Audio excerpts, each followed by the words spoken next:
ஒரு அம்மா, அந்த அம்மாவுக்கு ஒரே பையன், புருஷன் கைவிட்டு போயிட்டாரு. இந்த அம்மா வந்து படிக்கல, அதனால் வேலை இல்லை. படிக்காதனால பல வீடுகளில் வீடு கூட்டி 10 பாத்திரம் தேய்ச்சி கஷ்டப்பட்டு எப்படியா தம்பிளையே படிக்க வச்சிருன்ற ஒரு எண்ணத்தோட இந்த மாதிரி வேலையெல்லாம் செய்து படிக்க வைக்குது. ஒரே எய்ம் வாழ்க்கையில் பையன் நல்லா படிக்கணும், நல்ல வேலையில் சேர்க்கணும், அவன் நல்லா இருக்கும் அப்படின்ற ஒரு எண்ணம் மட்டும் தான் அந்த அம்மாவுக்கு. அந்த எண்ணத்தை நிறைவேற்றுறது பையன் படிச்சுக்கிடுச்சு, நல்லா வந்து வேலைக்கு போயிட்டான், வெளியூரில் வேலை பார்த்துட்டு இருக்கான்.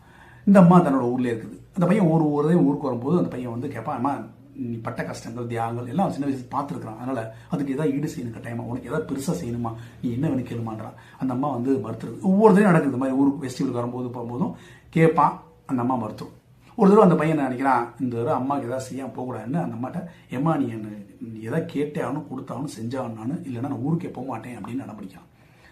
அந்த அம்மா வந்து ஒத்துக்கிட்டு, சரிப்பா அப்படி தானே, ஒரு ஒன்றும் வேண்டாம், நீ என் கூட பக்கத்தில் படுத்து தூங்கி ரொம்ப வருஷம் ஆச்சு, கை குழந்தை அந்த படுத்தது தான், அந்த 2 வருஷம் 3 வருஷம். அதுக்கப்புறம் என் பக்கத்தில் நீ படுக்கல, அவ்வளோவா, இன்னைக்கு ஒரு ராத்திரி என் பக்கத்தில் படுத்து தூங்கு அப்படின்னு கேட்குது.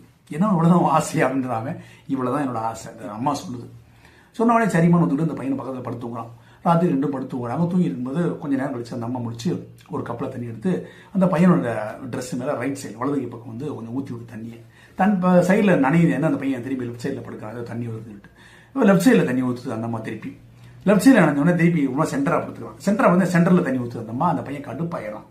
என்னம்மா டமால் முடிச்சுன்னு ஈரமாக இருந்துச்சு, என்னம்மா பண்ணிட்டு இருக்கிற நீ, நைட்டு தூங்கணும் பிளட் டிஸ்டர்ப் பண்ணுற, ஒரே சுற்றிலும் தண்ணியை ஊற்றி எப்படிமா மனுஷன் தூங்குவான், ஏமா அவ்வளோ பெரிய தொல்லையாக போச்சுமா, இம்சையாக போச்சுமான்னு அம்மா பிடிச்சி கோவப்படுறான், கதறான், டென்ஷன் ஆகி போய் பேசுகிறான்.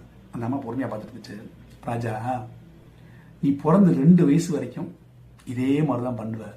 ராத்திரி பூரா குறைஞ்சது 2 தடவையாவது என்னோட சேலையை நினச்சிருவேன். நீ நான் எந்திரிச்சு என்னோட ட்ரெஸ்ஸை மாற்ற மாட்டேன், சேலையை மாற்ற மாட்டேன், அதோட படுத்துங்குவேன். ஆனால் உன்னோட உள்ளாடைகளை பூரா தொடச்சி கிடச்சி மாற்றிக்கிட்டு 2 தடவை அந்த மாதிரி பண்ணுவேன். ஒரு நைட்டுக்கு 2 தடவை பண்ணுவேன். இது மாதிரி 2 வருஷம் நீ வந்து நைட்டு பூரா யூரின் போயிடுவேன்.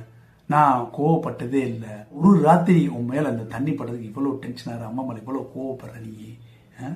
ஒரு விஷயம்ப்பா, எந்த தாயோட என்னோட தியாகத்தில் எந்த தாயோட தியாகத்தையும் எந்த மானாலையும் ஈடு செய்யவே முடியாது. அந்த தியாகம் தான், அது அப்படிதான் நம்ம பார்க்கணும். அதை ஈடு செய்யணும்னு நீ நினைக்கவே கூடாது. பண்ணே அந்த பையனுக்கு மண்டையில் அடித்த மாதிரி இருந்தது. சரிதாம்மா, நீங்கள் சொல்கிற உண்மைதான், இந்த தியாகத்தை நீ என்னால் ஈடு செய்யவே முடியாதுன்னு ஒத்துக்கிட்டு நான் போயிட்டு வரேம்மான்னு ஊருக்கு கிளம்பிடலாம். எந்த தாயோட தியாகத்தையும் யாராலையும் ஈடு செய்ய முடியாது. தியாகமாக மட்டுமே பார்க்கப்பட வேண்டும். இந்த வீடியோ பிடிச்சிருந்தா லைக் பண்ணுங்கள், ஷேர் பண்ணுங்கள், சப்ஸ்கிரைப் பண்ணுங்கள். Thank you so much.